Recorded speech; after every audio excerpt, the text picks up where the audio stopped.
Hi, and welcome to Best in Tesla. Legacy automakers have been fighting against the science of climate change, admitting the company even knew about the bad effect their products had all the way back in the 60s and 70s. And Toyota is still fighting against the EV adoption to this date. And former CEO Toyoda has even been out admitting he has lobbied against EV to temper the urge among global regulators to mandate a wholesale shift to EVs. So how can there be so much confusion out there about the climate change and the effect of the pollution of the ICE industry? Well, because big auto and big oil companies has been using the exact same tactics as the tobacco industry did back in the days, and why it took 40 years for people to believe that smoking was actually bad for you, which can seem ridiculous today, but we have been seeing the same in the fossil fuel industry, spreading doubt about the effect of burning fossil fuels. And we have even seen people today that still don't think fossil fuel is bad for our environment, even with more than 40 years of evidence from research even done by GM and Ford themselves. And they have, of course, admitted all of this today. So let me show you the truth about the shady tactics used by the tobacco industry that the legacy automakers and oil companies have copied to spread confusion about the research of fossil fuel effect on our climate and health. And let's dive right in.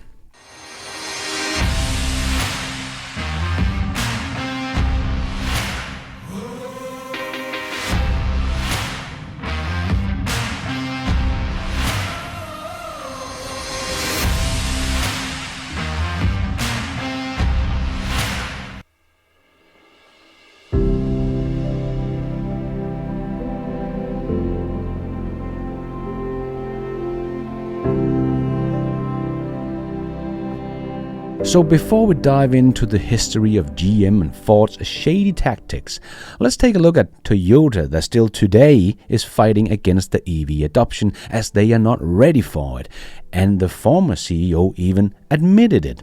Toyoda, the former CEO of Toyota, who is also stepping down as industry leader, said he was able to help change the global dialogue about the transition to EVs and temper the urge among some global regulators to mandate a wholesale shift to EVs. So Toyoda is admitting that he has been lobbying against the shift to EVs and tried to slow it down because Toyota was not ready for this shift, and they are still not ready today. So yes, Toyota has been fighting against this, and in 2022 Toyota was among the 2022 world's most disruptive companies on climate policies, together with oil giants. So it's not like Toyota can hide it anymore, and the former CEO is not even trying to, by saying that he did try to temper the shift to EVs. The automotive industry will continue to be the most important pillar for the Japanese economy, but it is not looking good for Toyota in my opinion. So if Toyota falls, they are risking the Japanese economy falls as well. And that being such a big global economy, that could have huge implication for the entire global economy. So it's not like I'm rooting for Toyota for fall, I just don't see how they can stay standing with the plans they have in place today. So we can see that even today here in 2023, some legacy automakers are still fighting against the EV adoption, trying to slow it down. And Toyota's tactic by spreading doubt about the technology, saying that hybrids are much better because they have a smaller battery and you can make more hybrids than EVs, is a very well-known tactic of spreading FUD, fear, uncertainty, and doubt. If we look back, way back, all the way back to the 1960s, scientists at two of America's biggest automakers knew as early as in the 1960s that cars' emission caused climate change, as a monthly-long investigation by E&E News found out in 2020. The discoveries by General Motors and Ford represented decades of political lobbying by the two car giants to undermine global attempts to reduce emission while stalling U.S. effort to make the vehicles cleaner. The finding by E&E News revealed that GM and Ford were deeply and actively engaged since the 1960s to understand how the cars affect the climate, said Carol Moffett, President and CEO for Center for International Environmental Law. We also knew that certainly by the 1980s and 1990s, the auto industry was involved in effort to undermine climate science and stop progress to address climate change, Moffett said. In 1965, a young physicist became one of the first women to join General Motors research laboratories. Her name was Ruth Annette Gabriel Reck, and she would set the company on a course towards greater scientific understanding on how the greenhouse effect was raising temperature on Earth. The first topic she explored was aerosols, or tiny particles that comes from the automobiles, power plants and factories. GM executives were optimistic about the research. They believed it would show aerosols had a significant cooling effect on the atmosphere, cancelling out the warming effect of carbon dioxide. And as Rex said, the executive thought aerosol might actually negate the effect of CO2 coming off, and so they were possibly thinking that maybe the use of fossil fuel by the automobile could be neutral. The finding showed otherwise. Of course, that didn't happen at all, she said. First of all, their lifetime is very short, whereas CO2 is very, very long. It didn't play out at all the way they wanted it to happen. The executive nonetheless allowed Reck to publish her findings in several peer-reviewed scientific journals. In a 1975 paper in Science, she asserted that aerosols caused heating of the atmosphere near the poles. And as she said, it is all a question of perspective whether you think melting all the ice in the northern region is bad or not. And I say, because it disturbs the entire globe, it disturbs what food we can grow and everything else and the whole balance of the entire Earth atmosphere system. Yes, I think it's bad. So GM knew all this all the way back in the 1970s, for sure.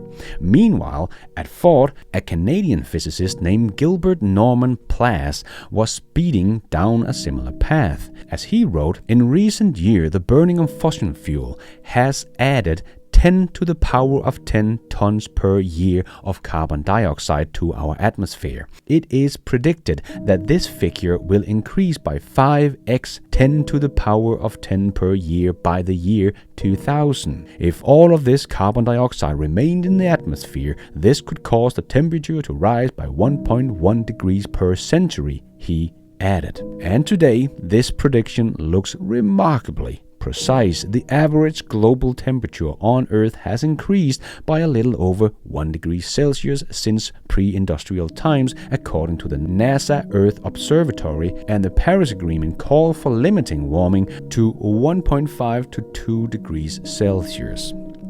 More than 2 decades after GM and Ford privately confirmed the damage of climate change, NASA scientist James Hansen publicly sounded the alarm.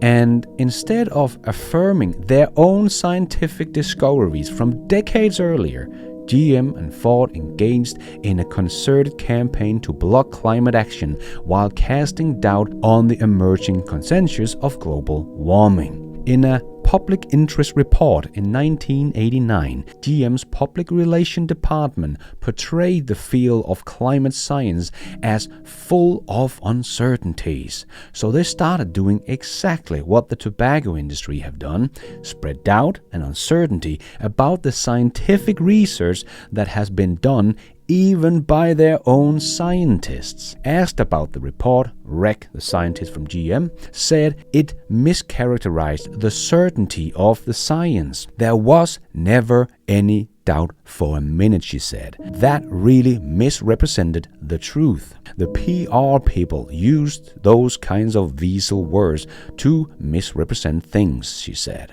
Also in 1989, GM and Ford joined the Global Climate Coalition, GCC. One of GCC's main objectives was to prevent Bush from setting specific emission reduction targets at the 1992 Earth Summit in Rio de Janeiro.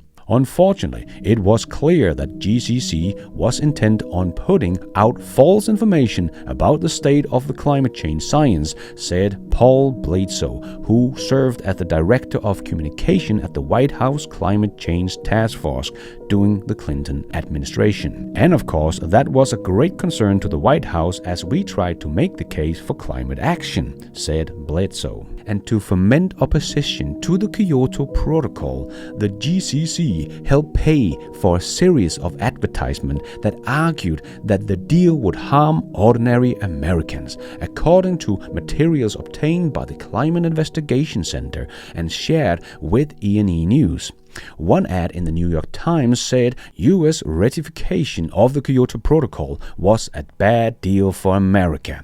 Another ad in the Washington Post proclaimed, "The only thing this treaty cools down is the Americans' economy." Around the same time, the American Automobile Manufacturer Association, whose members include Ford and GM of course, helped pay for a series of anti-Kyoto television ads. In one such ad, children in a classroom tells the teacher the deal wouldn't reduce emission because developing countries were exempt. In another, a man changing the price sign of a gas station, while a female narrative says the treaty could cause gas prices to rise by 50 cents per gallon. Let me get this straight. We pay the price and they're exempt? Check it out for yourself. The role of automakers and their trade association in climate denial campaign is not well known, but these ads shows a very deliberate effort, paid for in part by the auto industry, to undermine the U.S. participation in a global climate treaty, said Kurt Davis, founder and director of Climate Investigation Center. They knew that if the U.S. participated, it would mean making cuts domestically in CO2 emission, limiting the use of fossil fuel, Davis said. So it was a very deliberate and very cynical campaign to keep the status quo and keep us buying the same cars and trucks we always bought, he said. As they were agitation against climate action, GM and Ford were donating hundreds and thousands of dollars to conservative think tanks that disputed the scientific consensus on global warming, according to an E&E News analysis of data compiled by the Capital Research Center and provided by Robert Bruhl, a researcher at Brown University who studied climate denial. Between 1985 and 1997, Ford donated more than $1.1 million to the American Enterprise Institute and $457,000 to the Competitive Enterprise Institute. The data showed GM gave $635,000 to the AEI and $220,000 to the CEI, respectively. Scholars at both think tanks have said the concern about climate change is overblown. But GM and Ford did make an EV in the 90s. GM made the famous little EV1, but Ford also made the Ranger EV. But both companies only made less than 2,000 units of them and destroyed them in the end. And instead of going all in on electric vehicles at that point, both Ford and GM reorientated their business model towards larger vehicles that used more gas, such as SUV and pickup trucks. They also lobbied against stricter fuel economy standards, which would have required these vehicles to burn less fuel and spew less pollution. When GM introduced the EV1, California was setting the toughest auto pollution standards in the nation. 10% of all cars sold here this year were to be zero-emission vehicles. But California dropped those standards after being sued by automakers.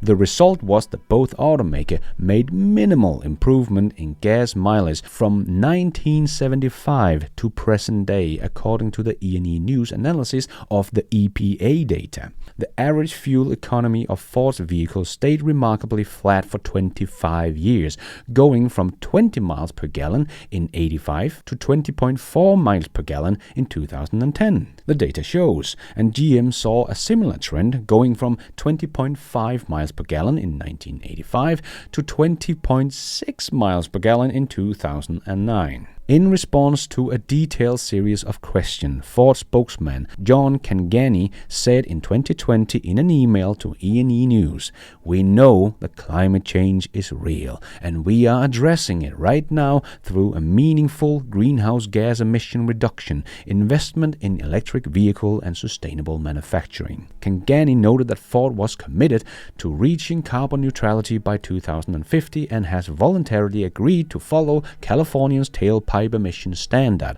which exceed federal requirements. The automaker was investing $11.5 billion in electrifying its iconic nameplates such as the electric F-150, he said back in 2020. And here in 2020, Ford is now slowing down the production of the F-150 Lightning. And in a brief response, a GM spokesman, Jim Kane, in 2020 said the company's sustainability report contained a comprehensive summary of our work to reduce our environmental impact, including greenhouse gas reduction. He added that GM plans to reveal at least 20 new electric cars globally by 2023, using its proprietary Ultium battery.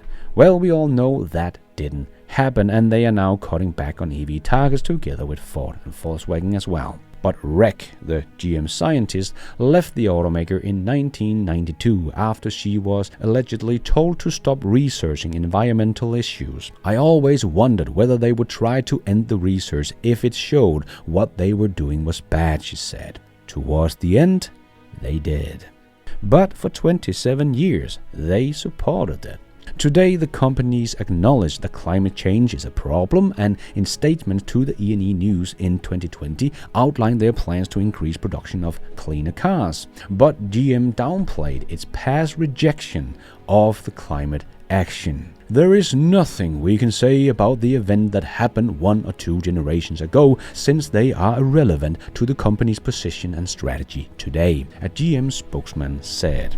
All of this is just like a big copy-paste from the tobacco industry back in the days. First, we didn't know the effect of smoking, and we had doctors and professional sport athletes telling us it was even healthy. To the modern-day viewer, the pitch of cigarettes being healthy, even to youth and pregnant moms, and the use of doctors' endorsement may appear horrifying.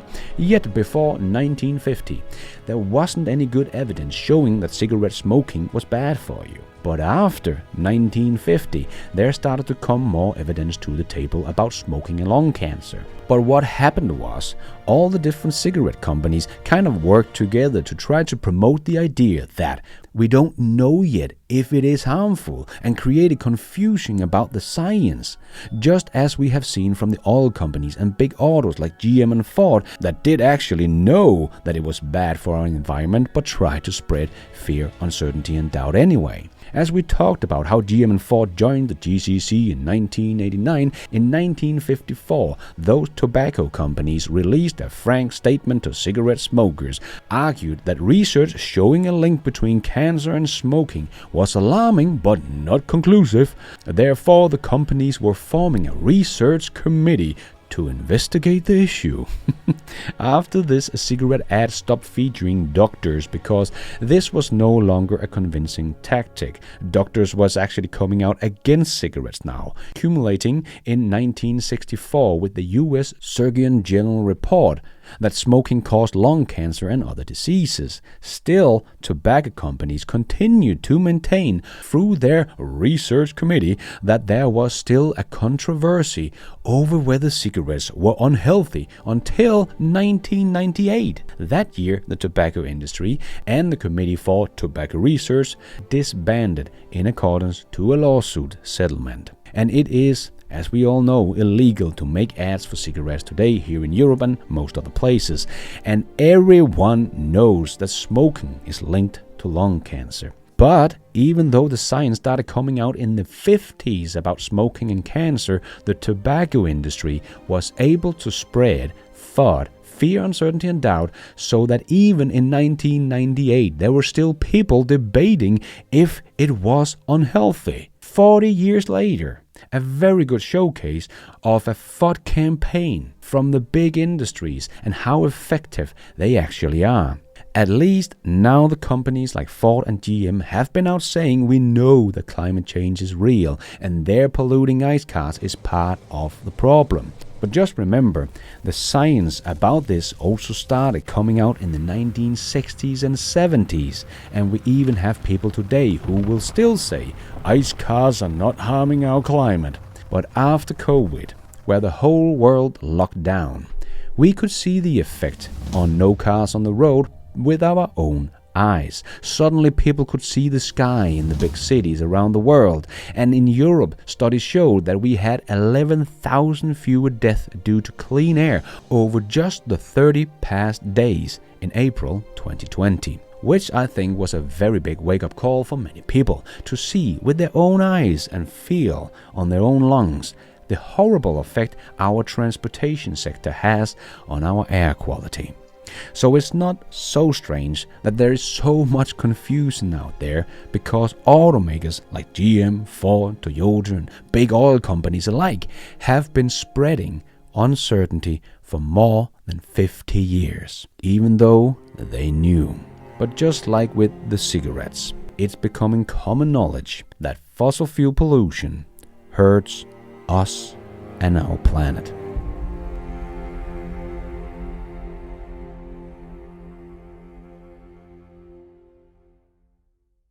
And thank you for watching. And until next time, take care out there and be nice.